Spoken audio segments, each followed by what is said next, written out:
Hello and welcome. Here's what's happening right now. A terrifying Grizzly attack injures students and staff in British Columbia. The incident is distressing for the community.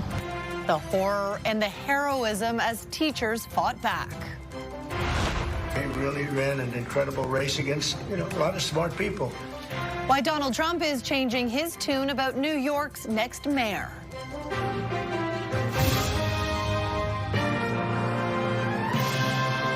CTV National News with Heather Butts. I'm Heather Wright in for Heather Butts. A group of students out for a walk attacked by a grizzly bear. It's a nightmare scenario that took place in British Columbia's Central Coast in the remote community of Bella Coola. CTV's Kamal Karamali has the latest. This small BC community of Bella Coola left shaken after a grizzly bear unprovoked attacked a group of teachers and students, 9 and 10-year-olds, out on a school field trip Thursday afternoon, injuring 3 children and 1 adult. 2 of them left in critical condition. The group had stopped along a trail near the community when a grizzly bear emerged from the forest and attacked. Teachers successfully repelled the bear using pepper spray and a bear banger. Those injured transported to Vancouver for treatment. The local Nuxalk First Nation says it could have been much worse if teachers hadn't fought back, but now left with significant trauma to their community. I want to thank the teachers for their heroism, their early accounts of their willingness to confront this vicious animal. Conservation officers say the bear was believed to be previously injured. Now the hunt is on to try and locate the grizzly. Captured mitigation techniques have been set to capture and evaluate the bear in question. The Nuxalk First Nation advising the community of roughly 2,000 people to not go looking for it, asking the public to not walk anywhere tonight. This is an ongoing live situation where the bear is still at large and the community doesn't feel safe. With the school now closed and the public advised to remain indoors, counseling services are being provided to a community now trying to heal. Kamal Karamali, CTV News, Toronto.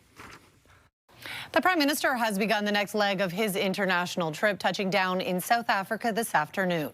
Mark Carney arrived in Johannesburg for the G20 summit, a visit that comes on the heels of his trip to the United Arab Emirates, where he secured a pledge of $70 billion to be invested in Canadian energy, AI, mining, and other sectors. CTV's Rachel Aiello is traveling with the Prime Minister.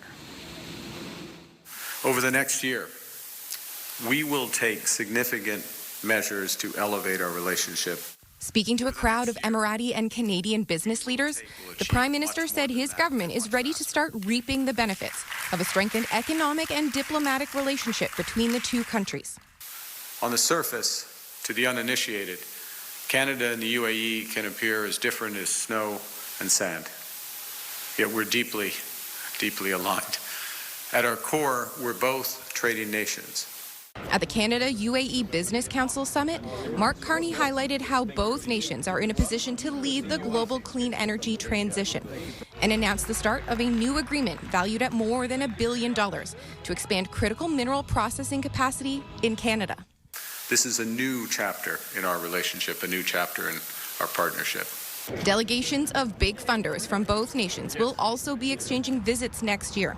Trips made easier by Canada and the UAE confirming more direct commercial flights are coming.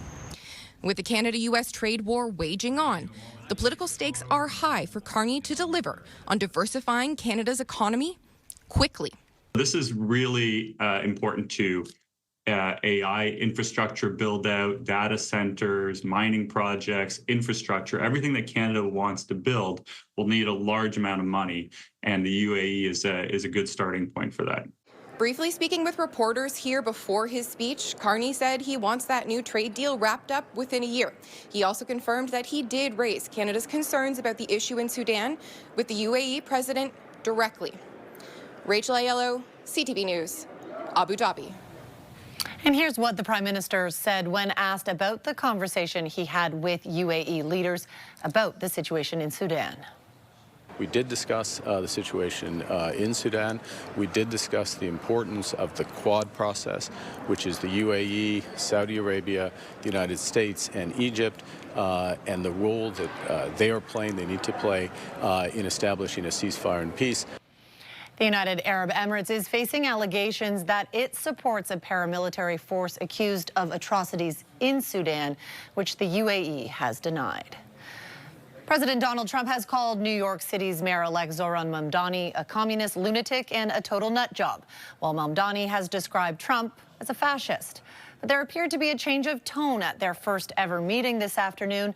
Mamdani was asked if he stood by his words. Are you affirming that you think President Trump is a fascist? I've spoken about... That's okay. You can just say yes. Okay. That's easier. It's easier than explaining it. That friendly meeting in the Oval Office today comes as Trump is facing increased pressure over the Epstein files and is intensifying his rhetoric against Democrats. CTV's Joy Malbum now on the growing tension surrounding the president. Hi, Joy.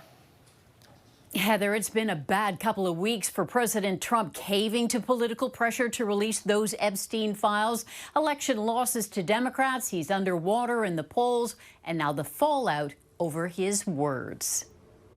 Donald Trump has said some pretty inflammatory things. Today, he said he is not threatening death to 6 Democrats. Yes, the U.S. president actually said that.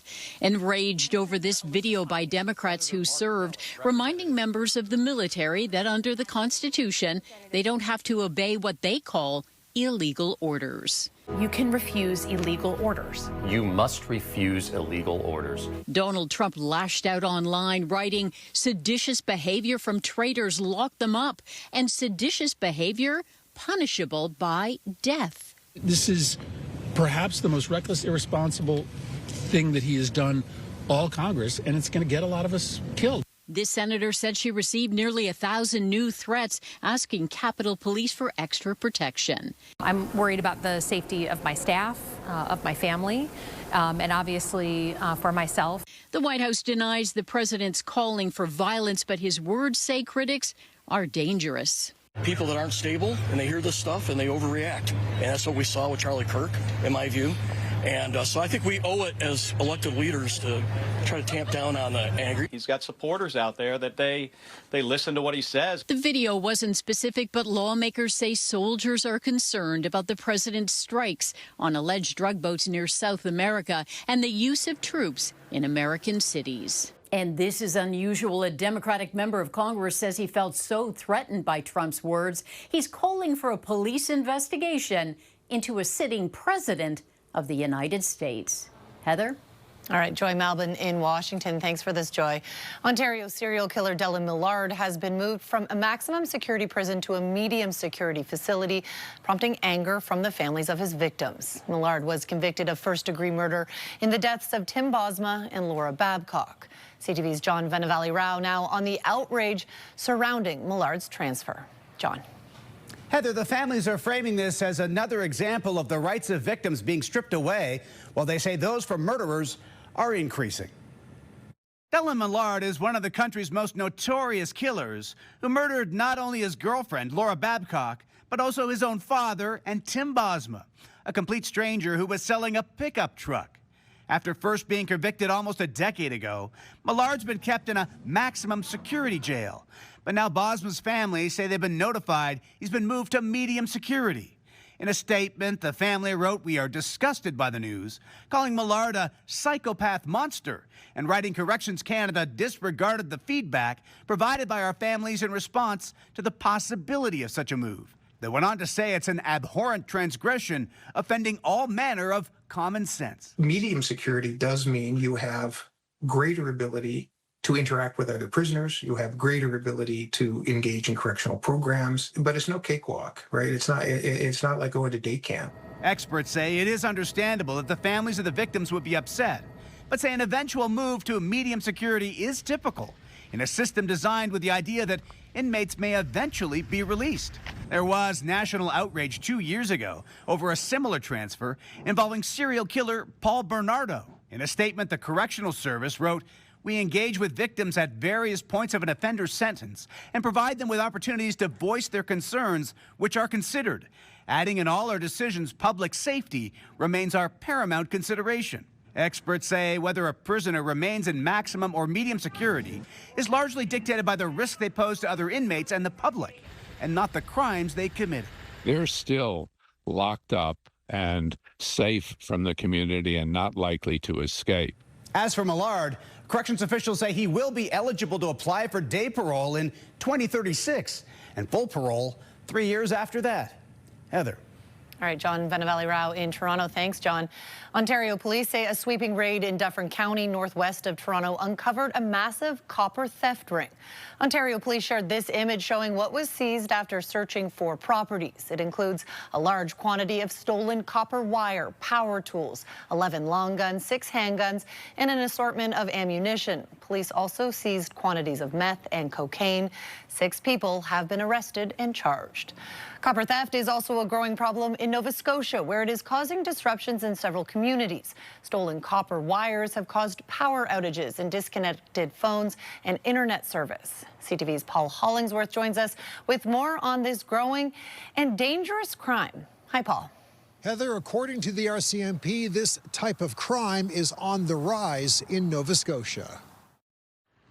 Thieves in northern Nova Scotia are brazenly climbing power poles and stealing copper wires, which is not only illegal, but also dangerous given the high voltage. But I do know there's been some people that have stolen them right from the, what do they call them, relay station? Copper theft in this part of the province is so common, police are busier than ever before, responding to more than 70 calls this year. We are looking at calls weekly in relation to copper thefts. Copper prices are at an all-time high. Large quantities can sell for thousands of dollars. So they're cutting lines right off power poles. They're removing it from the site and bringing it to a secondary site where they're burning the plastic coating off of the wires. Recent copper wire theft has resulted in numerous power outages, including disruptions in Wi-Fi and telephone service, which meant some 911 calls could not be placed. You should be able to have 24-hour access and not have to worry about, if something's going to happen, you can't get a hold of them. The RCMP is urging people to report any suspicious activity to help them track down copper thieves. We've identified a number of different groups, I'll say, that are involved in this.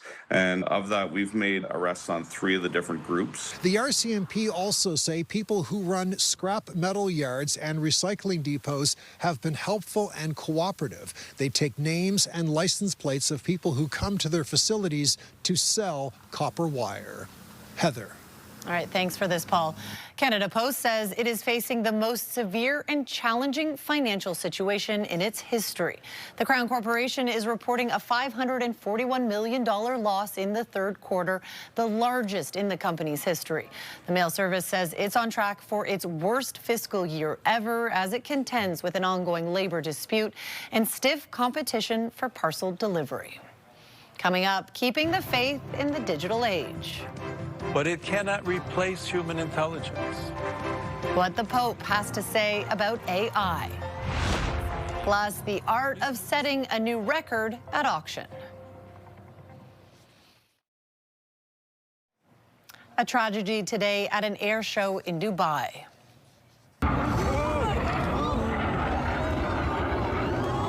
Spectators watched in horror as a combat plane from India appeared to lose control, diving toward the ground before exploding in a ball of flame.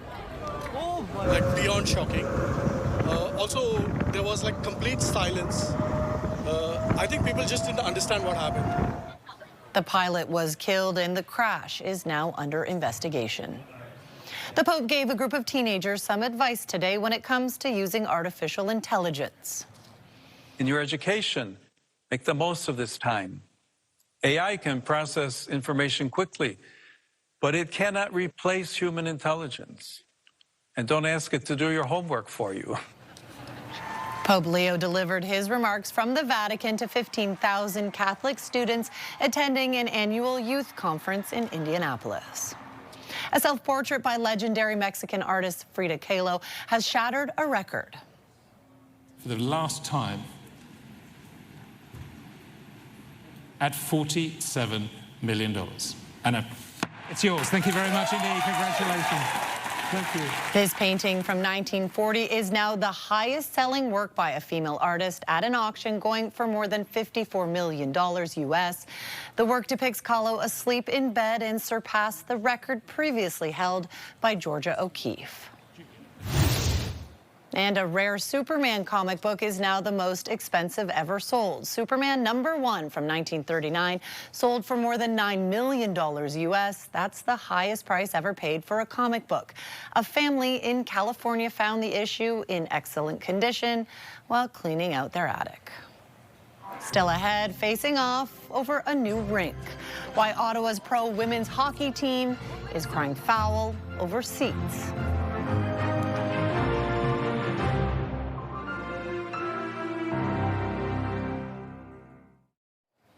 A showdown over seats. Ottawa's professional women's hockey team is getting a new rink, but with far fewer seats than their current capacity. The Ottawa Charge says the reduction is unacceptable given its growing fan base. CTV's Annie Bergeron-Oliver is in Ottawa with more on the home ice disadvantage. Annie. Heather, the PWHL and the City of Ottawa have been talking to try to find a solution, including with a meeting today. Welcome inside TD Place Arena. There's an off-ice face-off playing out in the capital. 2 teams, 1 goal. A battle between Ottawa's professional women's hockey team and the city over how many fans should be able to attend the action-packed games. We certainly don't want to leave Ottawa. We chose Ottawa for a reason, and the fans have been wonderfully supportive of us there. And we'd like to find a solution that works for us to stay in Ottawa, but, you know, the city hasn't made it easy for us, and it's disappointing. The City of Ottawa has approved a $419 million plan to renovate Lansdowne Park. As part of that redevelopment, the Ottawa Charge would get a new rink. The arena where the Charge currently play would go from about 8,200 guests to about 6,600 in the new facility. Last season, the team averaged 6,592 fans over 12 home games. It could be on an upward trajectory. It could be kind of sustain where it's at right now. Bottom line is, if it stays where it is right now, a new arena that they would move into in 3 years from now would not meet the current demand for the amount of tickets. The PWHL says its players won't skate at the new arena unless more seats are added. The city, meanwhile, has said adding more capacity could cost as much as $100 million and would likely delay the overall project that could break ground later this year. I don't think that the Charge have much to stand on here, especially when they're not putting up money for the arena, to say to the city, come up with an extra $80 to $100 million. The Ottawa Charge have 1 more year left on their lease. If they choose to re-sign, the team would continue playing in its current rink until the new, smaller one, Heather, is ready in 2028. All right, Annie, thank you for this. For the 3rd straight weekend, a Saskatchewan football team is vying for a national championship. And as CTV's Allison Bamford tells us, if they walk away with a win, Saskatchewan will achieve something no other province has ever done before. The final practice ahead of Saturday's U Sports National Football Championship. On the line for the University of Saskatchewan Huskies, the Vanier Cup and a chance to make history. I've played a lot of football games like on this field, and you know, just knowing what it's going to be like, knowing what the stadium's like, I feel like that contributes to playing here. And I'm overall, and like staying in Saskatchewan, like what more could you ask for? So it's very exciting. If they beat Montreal, the province will complete a quadruple sweep of Canadian football championships this year. There'll definitely be some challenges there, but, you know, nothing we can't overcome. The winning streak kicked off with the Saskatoon Valkyries. A dynasty continues. Taking home a 5th straight Western Women's Canadian Football League title in June. Then came the Saskatoon Hilltops junior squad in dramatic fashion. And this one is good.